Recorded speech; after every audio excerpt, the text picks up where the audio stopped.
Welcome to the Performance Anxiety Podcast. I am your host, Mark, and I want to thank our sponsor, AKG, for sending us their Podcaster Essentials Kit.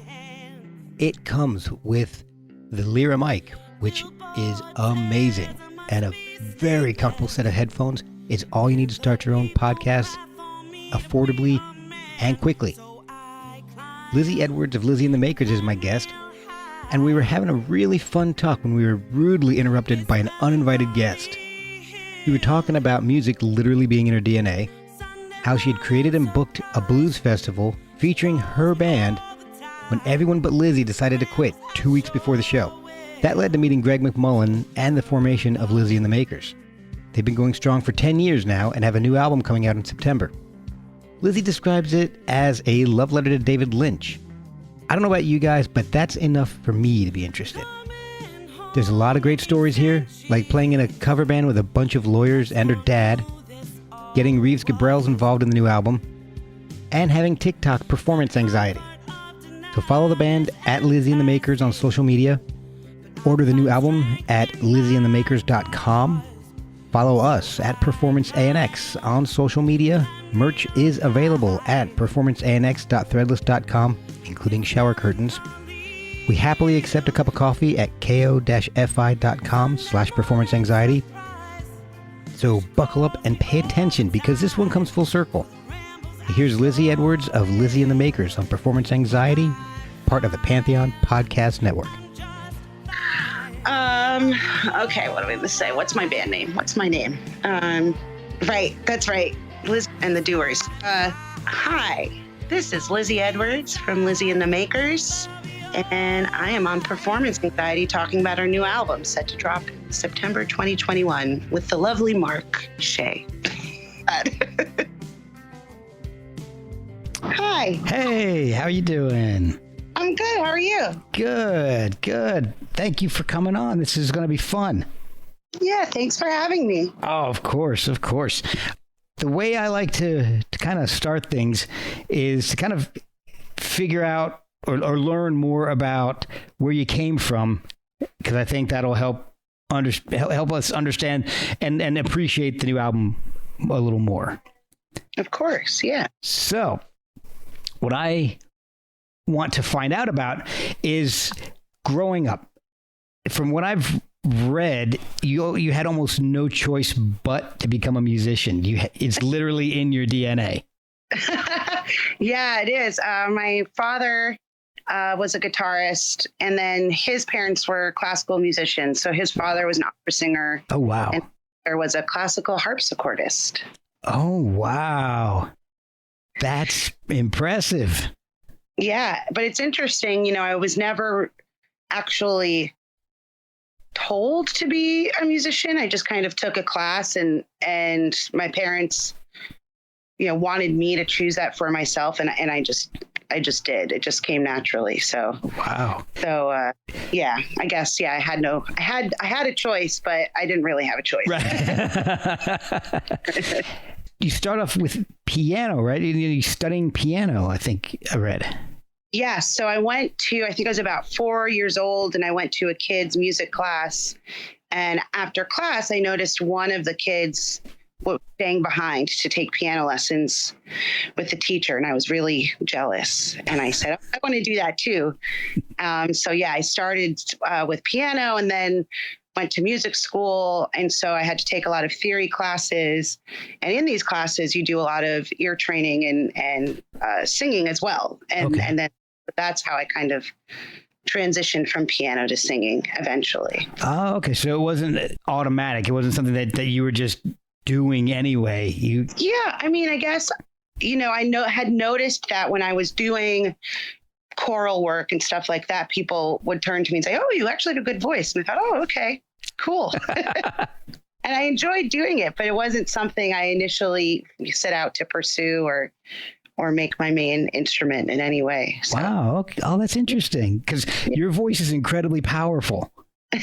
So it got there eventually with a lot of training. I think I started out very sweet, and then eventually the darkness set in. And you found the blues. Yeah. So how old were you when you really started thinking about playing in bands and playing in front of people?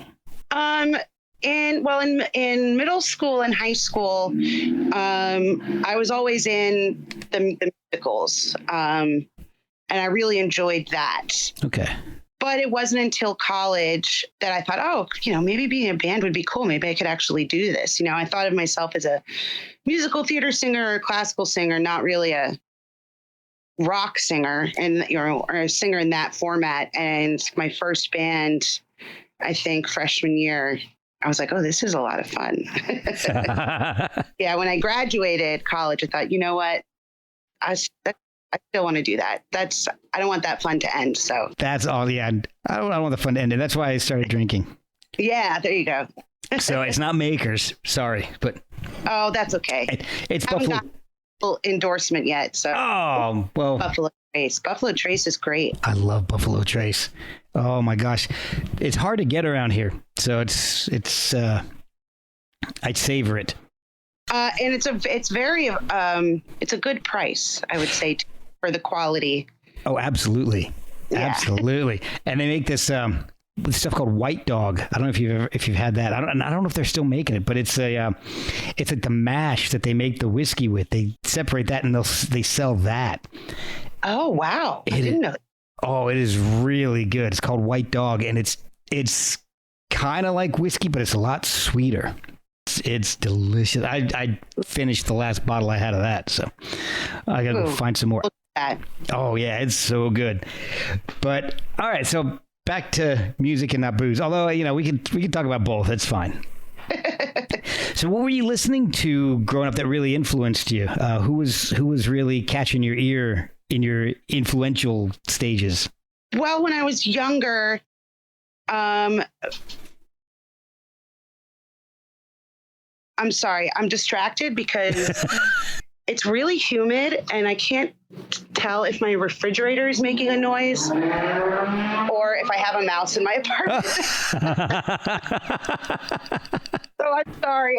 That's okay. I have PTSD living in Washington Heights and having a mouse family try to live with me. So. Oh gosh. Anyway. Sorry. No, it's okay. I totally understand that because I lived in Alabama for 10 years and I was constantly fighting off nature, trying to get into my house. Well, New York City mice too are very bold. Oh. I mean, country, right? They just kind of mind their own business and sneak around. Yeah. But in New York City, they'll come right up to you, or crawl on your bed, and yeah. What are you going to do about it? Yeah, exactly. So we'll see. This might be a very interesting. Hey, and we'll see what happens. Sorry. No problem. I love it. This could be the best podcast ever. All right. So I was asking you, who were you listening to, and who's really influencing you when you were really starting to take music seriously? Right. Well, my dad was a big fan of. He grew up playing guitar in the 60s. Ah. It's a very loud noise. Sorry. It's okay. I love it. He grew up playing guitar in the 60s. So I grew up listening to a lot of Aretha Franklin and Chuck Berry, Ray Charles, and a lot of that kind of period of music. And so Aretha was definitely a big influence for me. And I always wanted to sing like her. And I always, to this day, I feel like she's my benchmark. Oh, wow. I practice her songs a lot. Her range is much more extensive than mine is, but I'm getting there. But yeah, I think that's what influenced kind of my love of soul music and soul singing, and kind of what eventually led me to the blues. Okay. And so you said you were singing in college and on that. Is that when you really started to think about doing music professionally? Yes. Yeah. I mean, I think it was fun in college, but I also realized, wow, this is something that I not only have a knack for, but that this is now I think I have a raccoon in here. Wow. Anyway, I did about doing it professionally. And then it's when I graduated college, I realized, wow, the only thing I really practiced or, studied or was able to get up for early in the morning was kind of singing live. So when I graduated, I thought, oh, you know what? Let's give this a shot and see how far I get. And again, it's just the only thing I can really motivate myself to work hard on. Writing English papers, not so much. Yeah. But learning vocal parts and memorizing lyrics and performing, just kind of, I'm willing to put the work in for that. And it shows too, I'll tell you. But now when you're out and performing, are you mainly singing or are you playing piano or keyboards at all? Or are you just focused on one at that point? You should put more hold on. I'm just going to. Sure. I'll be your witness. All right. I just threw something over there. See if that's. This is crazy. Okay. Did anything move? No, but the noise stopped. So I think we do have a creature of some sort. This is a podcast first for me. Sorry. So I'm just going to keep chucking things over there. No problem. So, it's funny. I grew up playing piano, and then when I started singing, I never really put the two together. And I think being a classical pianist, there's a form and you have to, there's a time signature and a metronome. It's not rigid so much as there's a lot of structure. Okay. Whereas with singing, piano, I would read the music and memorize it. And with singing, that was just kind of more of a natural thing. So harmonies I could just hear as opposed to having to read the music. Yeah. So I was always really reluctant to kind of put the two together, because playing piano, I never just sat down like I would do with singing and played chords, or could just kind of improvise on the piano like I could vocally. And so I was really intimidated about putting the two together. Oh. And during the pandemic, as we're calling it now, I had a standing gig with my guitarist that moved inside, and the owner insisted that if we keep playing, someone has to play the piano. They had this beautiful piano. Oh, wow. But if we're going to have music, someone has to play the piano. We're not just going to have you stand around the piano. And so I thought, well, I guess this is as good a time as any for me to practice and start learning how to do this. And so just in the last year, I started doing both. Oh, wow. And of course, in our live shows too. So how's that going? It's going really well. I'm better at it than I thought I would be, but it is hard. I mean, especially when you're singing blues and soul, your vocals aren't necessarily exactly in sync with what you're playing on the piano. So there's some times where I'm singing behind the beat, but the piano is playing on the beat. Oh, wow. And that takes a lot of focus. Yeah. And that's a little challenging, but practice makes it. I mean, that's really the secret, practicing where it's innate and you don't have to think about it anymore. Yeah. I was amazed by Steve Winwood actually as a performer, because he plays keys and sings, but then he's also playing the bass line with his foot when he plays the organ. So he's singing the melody, he's playing chords and the bass line all at the same time, which is just, it makes my brain hurt thinking about it. Guys, people who can do that are just amazing. Like him and Geddy Lee, yeah, right? Oh God. How the hell do they do it? I mean, I can't play one instrument, let alone do three things at once. It's just unreal. Yeah, it's a lot. I mean, I think about that too with drummers who sing like in the band. I'm just like, how are you doing that? Yeah. Crazy. Yeah. The level of talent is just insane. But what was the gap between you leaving college and then starting Lizzie and the Makers? How long of a time period? And I just smacked my microphone, so that's going to sound awesome on the podcast. How big of a gap are we talking? You and I are both throwing things today. I know this is a crazy situation we're both in separately together. Yes. And I don't even have an excuse for smacking my microphone. It's here all the time. I should be used to it. So Lizzie and the Makers started in 2011 and I graduated in 2004.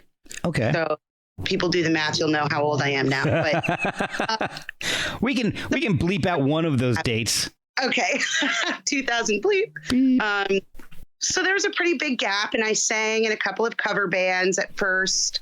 Okay. Before I started writing, and then I started working in a recording studio, and the owner was like, "Oh, let's record you a demo." And so I started writing songs, and that's when I realized, okay, I kind of don't want to just sing cover songs and in a cover band. I kind of want to start expressing myself through lyrics and original songs. And yeah, the way it happened, I mean, I had sung in a blues band that I wrote a couple songs for, kind of hopped around, but hadn't really found anything that clicked. Okay. And then it was in 2011 when I met Greg McMullen, who is still in Lizzie and the Makers and my co-writer, that we started writing together, and it just really, it took off, and we never looked back. But there was a lot in between college and that happening. There was a lot of good and bad that happened. Yeah. You see, she said cover bands, but were the original stuff, was it mainly blues focused, or was there a variety? I started at the beginning, it was definitely mainly blues, and I didn't even realize it. I was just kind of was writing what I felt. And then the studio owner said, he's like, you're writing blues songs. You know that, right? And I was like, oh, I guess so. So you're right. So, and most of the stuff I write, even on this album coming out, the stuff that where I've started the melody and Greg kind of takes it to a different place, those really almost always start out as blues songs. I'm not really sure why. Towards that can be another episode, but yeah. When you're writing, is it difficult? Because I think I heard a quote, and I think it was Buddy Guy who said the blues is the most difficult genre of music to write in because so much has already been done, and it's hard to be original. Right. Do you find that where you're writing and you're like, oh, I've already done this, or this has already been done? Is it difficult for you? It is. I mean, it is a challenge, and it's definitely something. It's why I'm glad I have Greg to work with me, because I'll bring him something that is like traditional blues, and then he'll make a little change. Like he'll sneak a weird chord in there or add an extra beat, because the same thing. He's like, I don't want this to sound like every other blues song.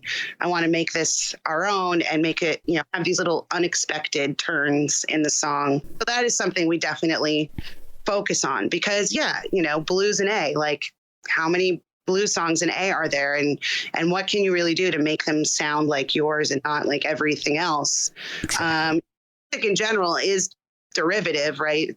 Everything is inspired by what came before it, but yeah, we like to try to keep it interesting and not a carbon copy of stuff people have already heard. Otherwise, you're just a cover band. Exactly. So how did you meet Greg in the first place? So I was working at a music venue in Williamsburg, Brooklyn called Pete's Candy Store. I was working there as a sound engineer, and he played there a lot. He lived across the street and played in a bunch of bands there. And I had I'd convinced the owner to let me throw this little one-day blues festival at Pete's Candy Store. And of course, being a singer, all singers have some level of narcissism. I decided I had to headline it. So the band I was in, though, that was supposed to headline folded, I think, 2 weeks before the festival was supposed to happen. Oh, wow. Yeah, we recorded an album, which I funded. We had a CD release. It went great. And then the next day, the band leader said to me, okay, that's it. That's all we wanted to do. Record an album, play it. That was my dream. The band is done. And I thought, oh, well, shit. Wow. What do I do? And so I mentioned it to everyone who worked at this music venue. Most people were musicians. I mean, or had a love of music in some way. Yeah. And so I just started asking my coworkers, said, hey, do you guys want to put some songs together and play? And Greg heard this through the grapevine, just came up to me when I was working one night and said, I heard you're starting a band. I want to be in it.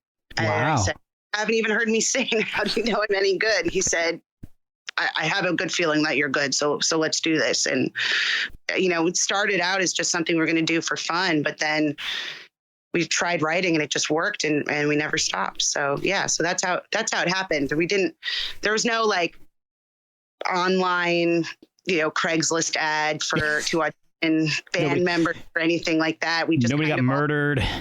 Yeah. Right. Yeah. Come play the bass and then no one will ever see you again. Exactly. That was my dream. Now it's over. So, all right. Lizzie and the Makers. Yes. I think I know this story, but how did the name come about? Greg and I were sitting at Pete's. I think we had decided we were going to play together, and we thought, okay, well, I guess we need a band name. And at the time, I think there were a lot of, there was the Strokes and the White Stripes, and a lot of bands were naming themselves like the something. The bands. Right, yeah. Right. They're like, okay, well, let's do something like that. But let's have it.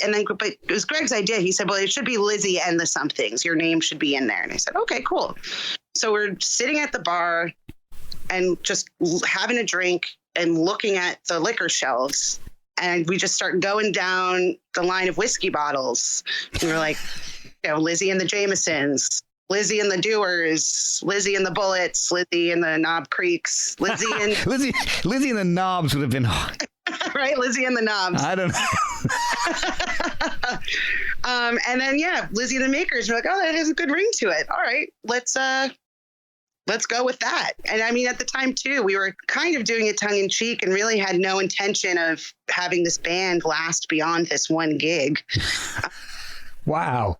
Yeah, now here we are 10 years later. How long after that gig did you guys start writing and creating material for the first EP? I think it was pretty much right after that gig. I booked something else and I booked another show, and we were learning more, it was a lot of blues standards and blues songs. And Greg just sent me a track, and he said, this is an instrumental I've worked on. It needs a melody and lyrics. Do you write? And I said, yeah, I write a little bit. And he said, all right, well, here's this song, come up with something. And at the rehearsal, let's try it out. And so, I mean, it was almost immediately after that first gig. And then in the rehearsal, he started playing what he had sent me, and I started singing along to it with my words. And he was just like, I think he was very surprised. I think his expectations were pretty low at first. But the song it's called 3.5, which is on our first album.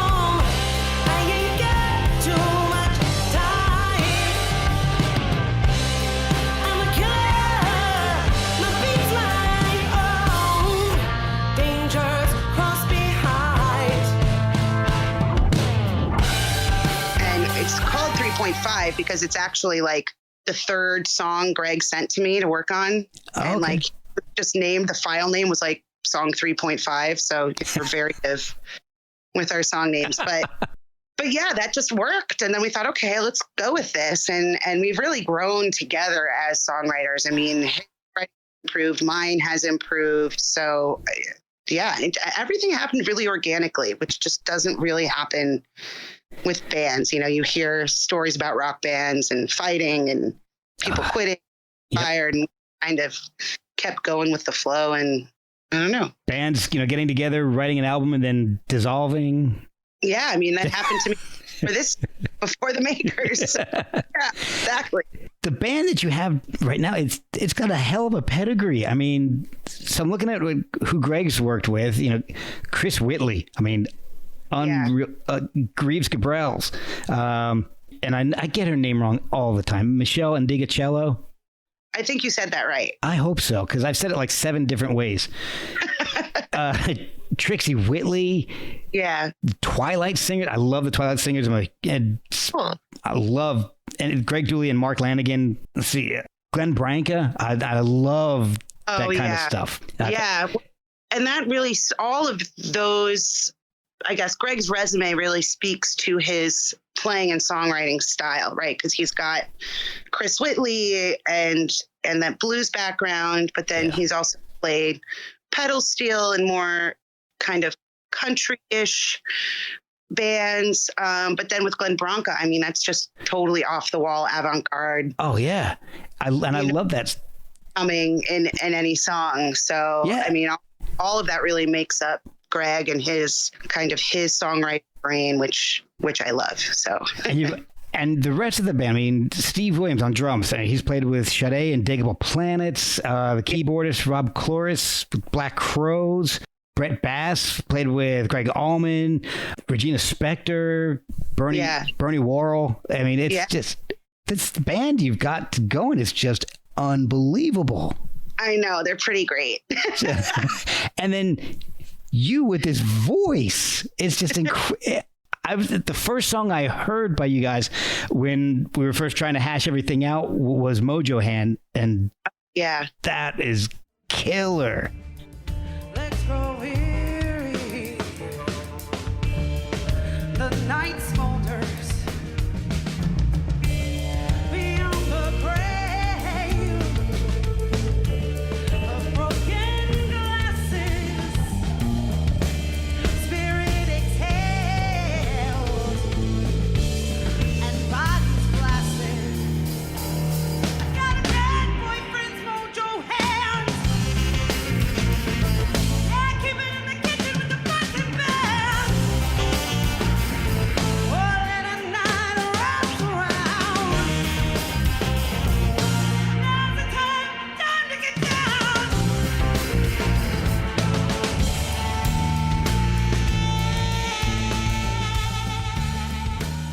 So that song is so interesting because we were actually going to release that as our next single. Ooh.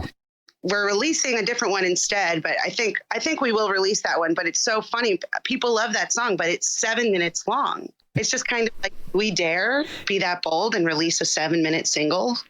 Should. But it's also cool because Reeves plays guitar on that, and the theremin, he plays the theremin that you hear at the end. Oh, really? And I will be completely candid with you. I've only heard the live version because I've only heard 2 tracks off the new album. Ah, yes. So The recorded version is pretty special and out there. So you know what? Now that we've had that, now we are going to release. That's the 3rd single. I've decided.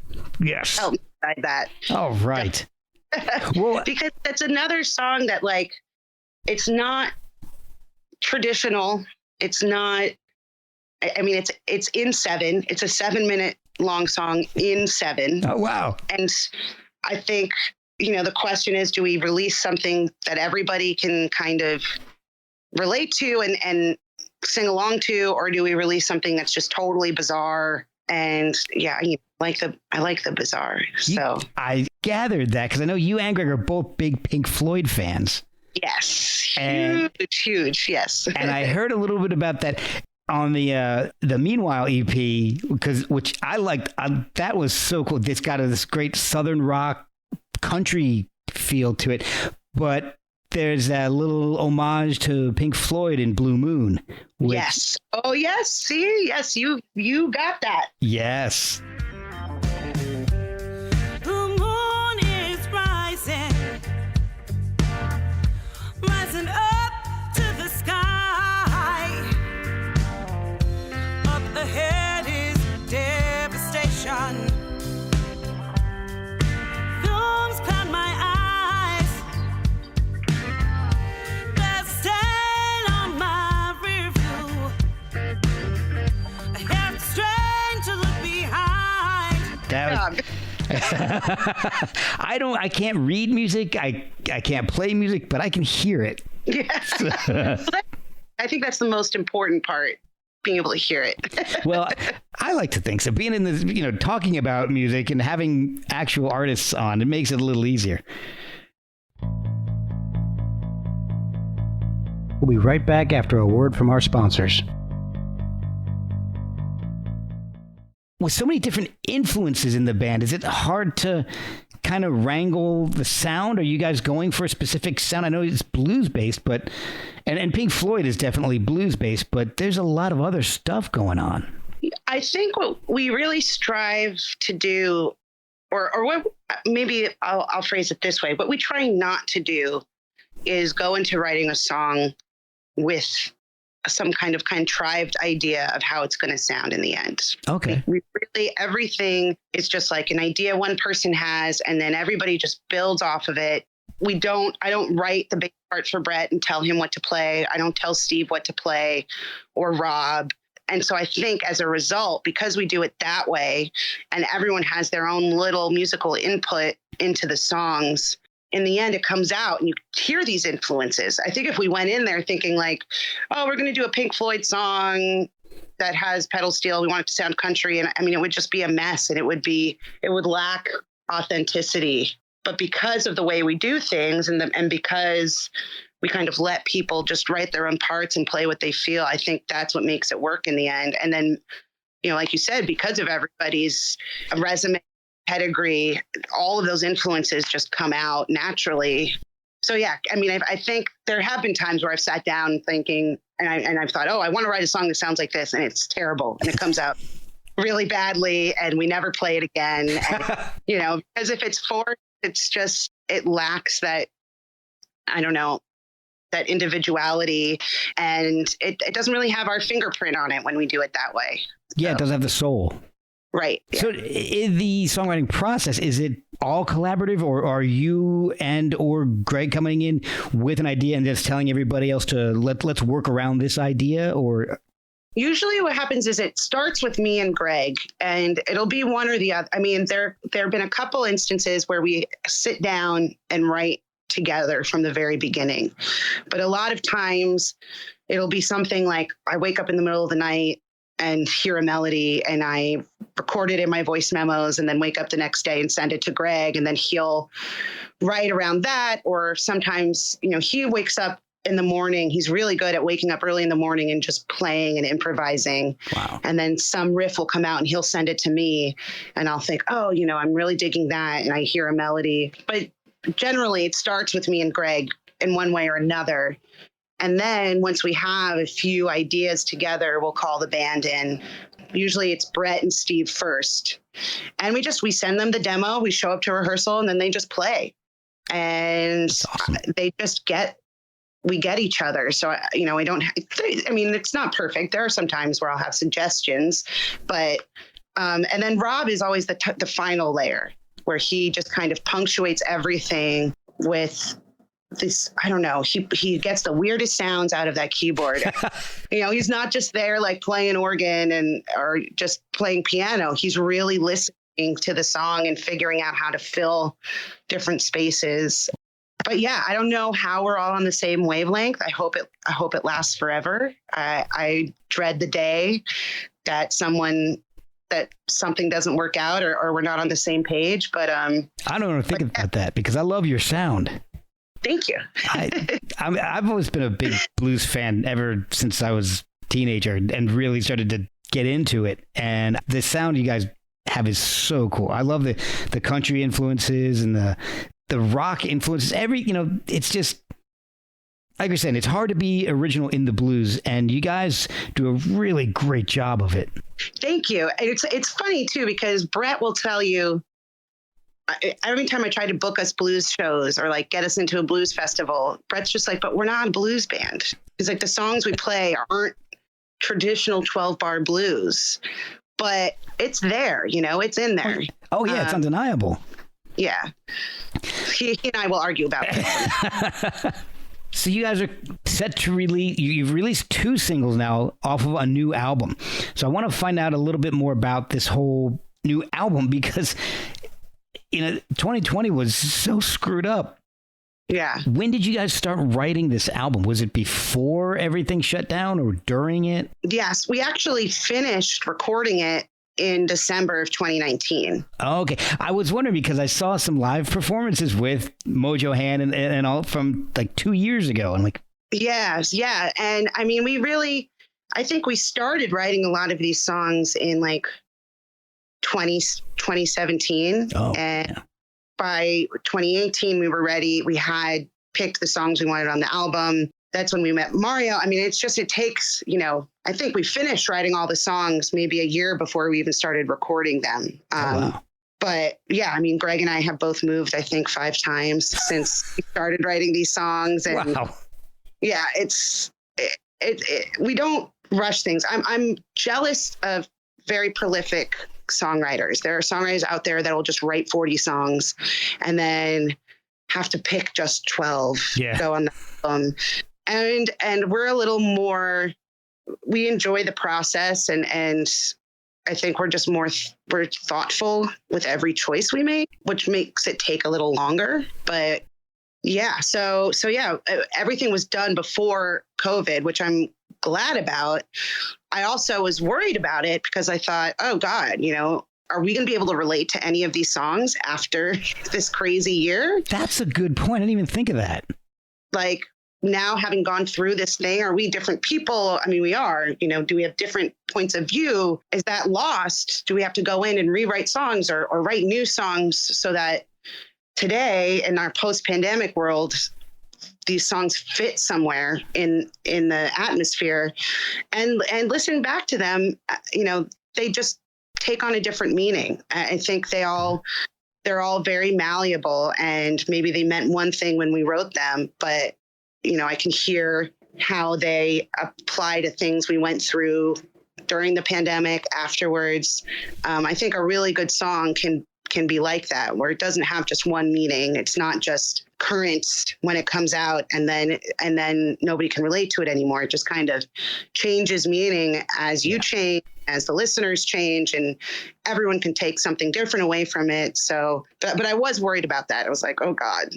Well, that's quality songwriting though. I mean, like I said, if it can change the meaning and not be like the thong song, Right, exactly. You, on one hand, you want to write that because that's pretty popular, but on the other hand, who remembers that song besides me right now? I had forgotten all about that song until you just brought it up, and now it's going to be stuck in my head for the rest of the night. So thank you. You're no problem. I'll get your mind off your refrigerator visitor. That was a Cisco, right? Yes, I think so. See? Yeah. I see. You remember the artist. I remember the song, so. I mean, he had a great voice. So you and I would make a great team at bar trivia night. Yes. As long as trivia, I'll do pretty well. Geography, history, I'm not your girl. Well, bar history is usually pretty basic, isn't it? Yeah. Even the basic stuff. I'm not good with remembering date for some reason. I don't know. I blocked. There's a part of my brain that is just like, no, when it comes to history, ever since high school, it's like, I got to use my brain for other things, or my brain wants to use itself for other things. But music, All right. So speaking of music, how did Reeves Gabrels get involved in the new album? So this is just another story of, again, it's just like me and Greg meeting, being in the right place at the right time. Timing has, I think, everything to do with us as a band. Reeves and Greg met, I want to say 30 years ago, but I always get it wrong again. Wow. I'm bad with history, and I always get it wrong. And then afterwards, Greg is like, I told you it was this many years. Sorry. But they met a long time ago. Greg was a big fan of Reeves, and I think, and I get this part wrong too. There's some music store. I think Greg worked there, or they both shopped there, and Greg kind of was always, following him around and really wanted to meet him. And then finally, I think Reeves gave him the time of day and said, come over and play some guitar, and he said yes. And so Reeves really became a mentor for him. Fast forward to 2018, Reeves is a member of The Cure and was in between tours and kind of just going stir crazy, living in upstate New York. And he reached out to Greg and said, hey, I'm really bored. I need to do something. Can I jump on your gigs? Wow.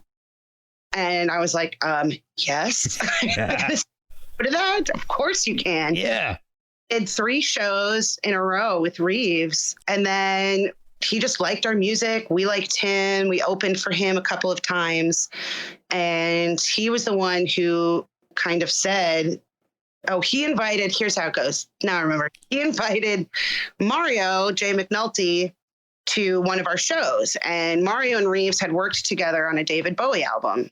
And so Mario came to the show. He really liked what he heard. And Reeves and Mario had been looking for a project to do together. And they decided we were going to be that project. Wow. So, and then we talked about it and planned it. And I hired Mario and we were off to the races. So, I mean, if Reeves had been on tour, if Mario had been out of town, I mean, who knows if we hadn't had any gigs. I mean, it just kind of all fell into place. And it is kind of one of those like storybook tales where, you're like in a club playing to 2 people, but those 2 people happen to be. What the? Is my animal now in your? Yeah, something. What was that? Oh, my son just knocked over a keyboard. Oh, okay. I was like, did that mouse virtually? It's on both of us now. Beam me up, mousy. But yeah,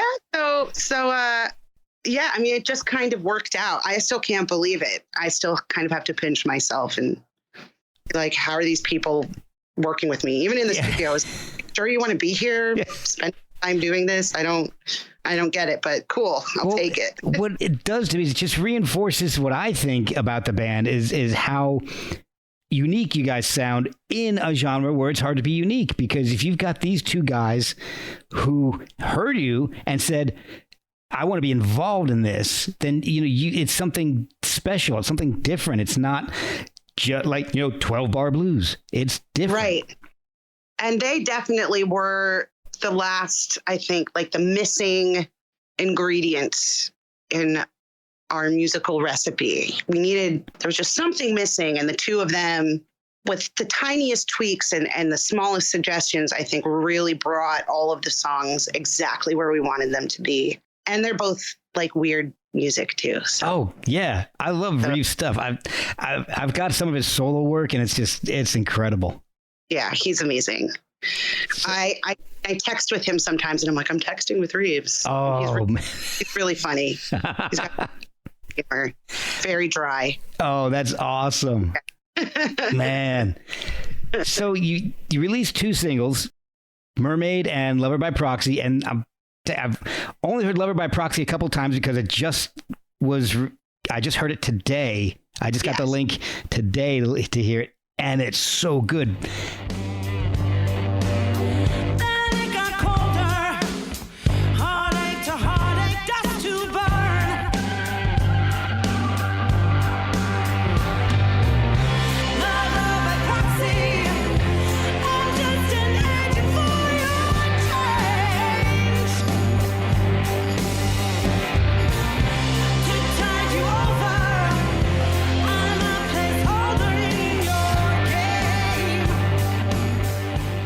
I want to talk a little bit about Mermaid, though, because that chorus just rips. I love that song. Thank you. Oh, that's, my. That's another side. It started out slow blues. I brought it to Greg, and he made it fierce. That riff is crazy. Oh, yeah, but your singing in it is incredible.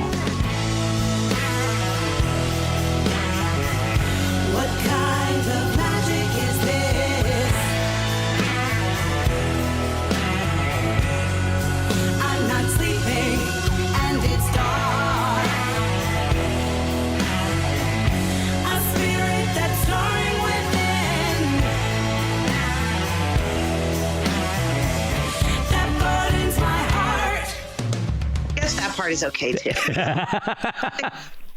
I'm just serious. I'm loving. So this is. I try to go as deep as I can with my guests because I don't want to ask the same questions that you get asked over and over again. Mm-hmm. And I saw a show that you did with your dad. Yes. The Law Dogs. Yeah. That was funny. It was cool. And at first I didn't realize it was your dad until he introduced himself. Yeah. And I'm like, what is this? Is because it's what was that show for? It looked like it was like a charity show or something. It's weird. It's like me on stage with a bunch of old men. Yeah.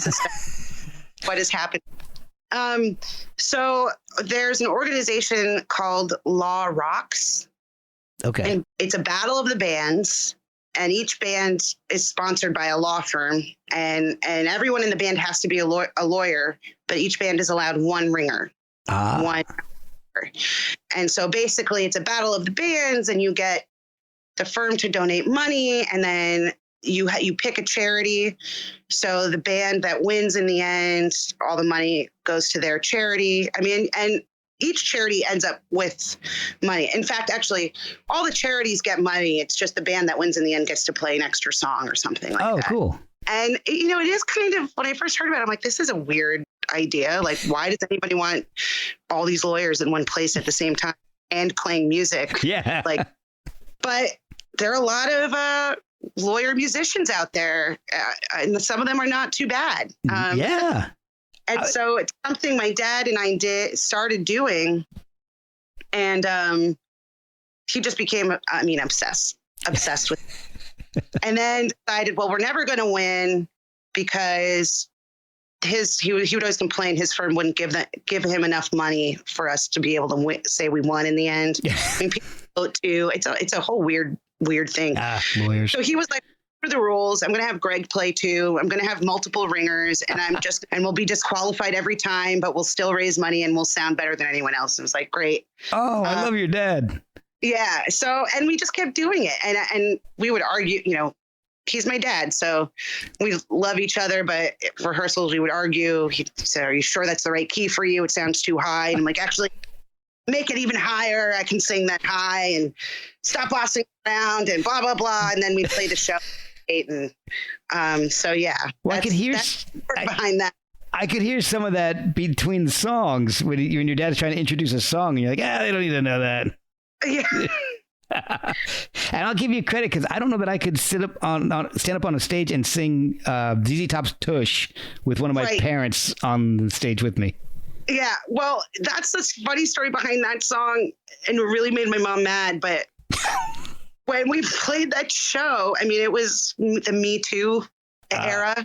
Okay. And we go to play the song, and my dad introduces it and goes, now, what does every guy need? Some tush. And my mom is like, Steve, inappropriate. Like, no, this is bad. This is bad. And I yelled at a lot after that. He's an old lawyer. He's not necessarily hip to what's appropriate and not appropriate. Yeah, he's a lawyer. He's not a social justice warrior. Right. But I tell you what, you did tear up Black Dog on that video. That was awesome. That was another one where he was like, I think this song is too high for you. Screw you, Dad. I'm going to isolate that part. This is going to be the intro. Screw you, Dad. Screw you, Dad. All right. So let's back to the new album. I was looking at my notes. I'm like, oh yeah, that's that Law Dogs. I got to ask her about that. I hate that band name too.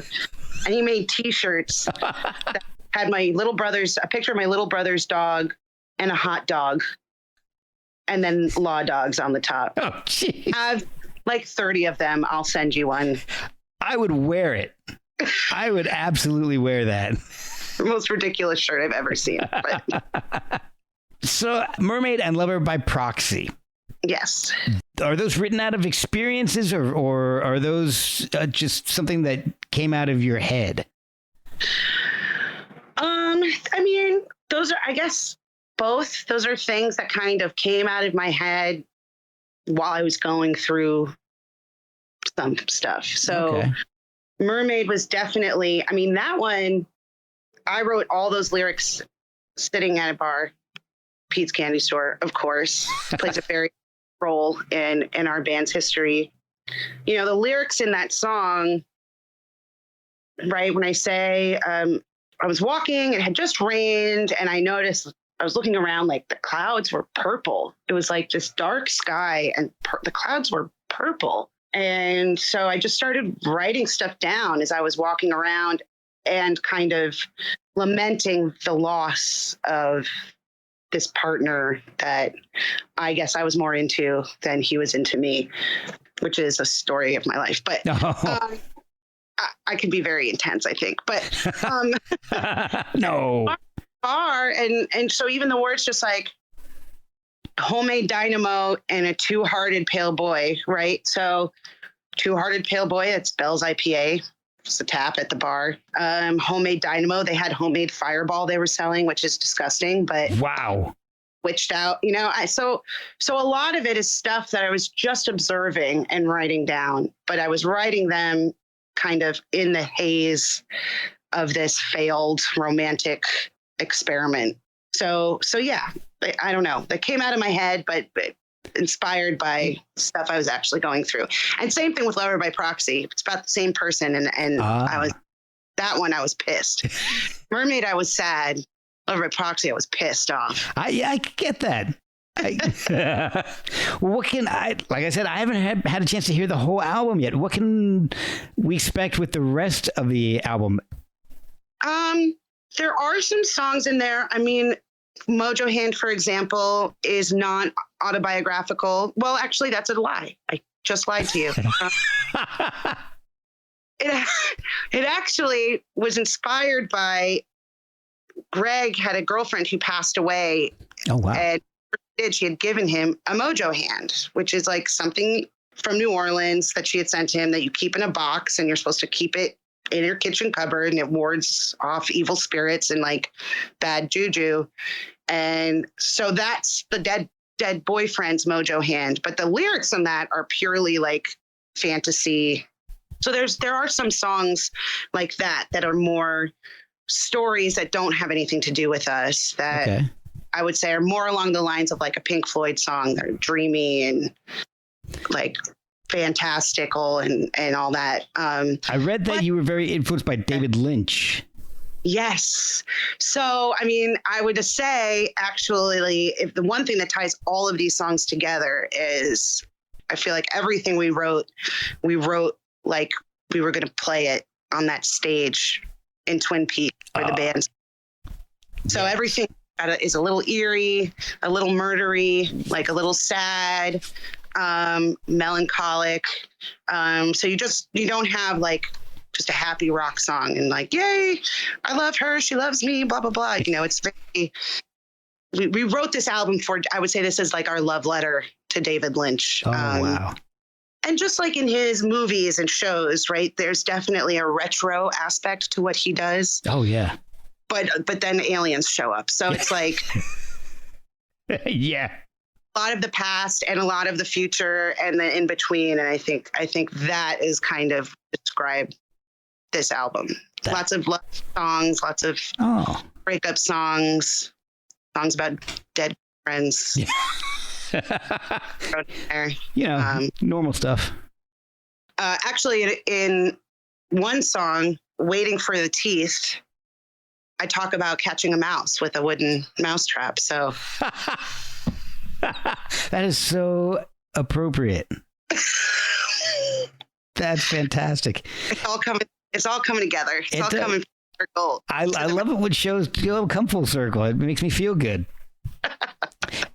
I threw that box at over in the corner, and there has been no noise since. So, I think it's gone, but it's definitely alive. Yeah. Whatever it is. I mean, it could be a Lynchian alien. Who knows? Like Mulholland Drive, like when everybody was miniature. Oh my God, that's probably exactly what it is. I'm going to write a song about that now. Yes. Awesome. I'm taking it off. I was hungover until like 2 p.m. today and locked out of my apartment. So. Oh, what's that? Did the mouse lock you out? Yeah, probably. You know, the mouse stole the keys out of my purse before I took it from the kitchen. And this song is writing itself. It really is. Well, oh my. When is I want to ask you about the new album, but I got to compose myself first. So when does the new album drop? When can people hear it, and how can they get it? Can they pre-order it? And so yes, once I get my act together, you'll be able to pre-order it. Right now, you can go to our Spotify and pre-save it.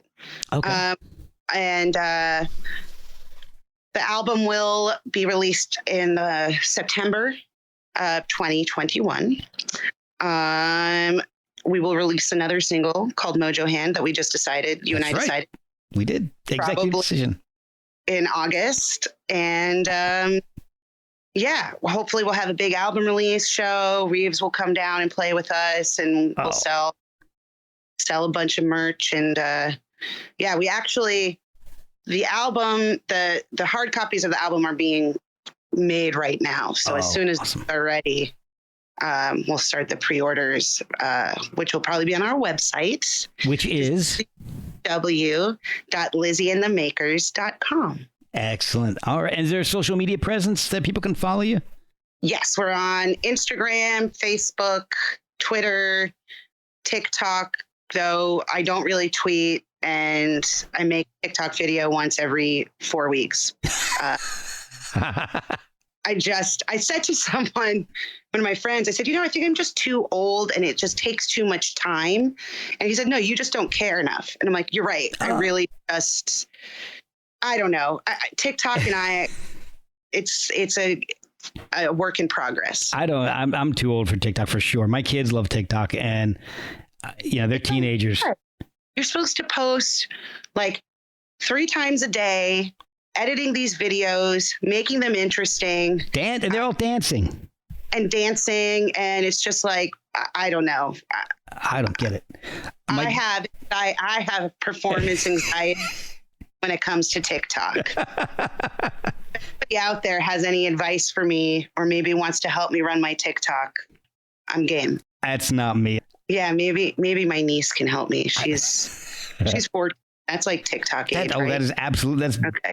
That's perfect TikTok age. I'm old. I'm Facebook, but that's mainly for family at this point, because everybody, nobody does any of this crap anymore. I'm trying to figure out where the hell everybody went. I know. I would say our strongest presence is on Instagram. Like, I will announce everything on there. I will share every single live videos, our gig schedule. Awesome. That's just because it's like simple. You're just like, post, done. I love Instagram. I do events. We have a Facebook page that I monitor pretty regularly. That is definitely for the over 40 crowd. That's me. That's me. Everybody's important. Well, I know I've kept you for over an hour at this point. Thank you so much for spending so much time with me. I've had a blast. Thank you for the moral support with my kitchen creatures. If I can help you out with that anymore, I would.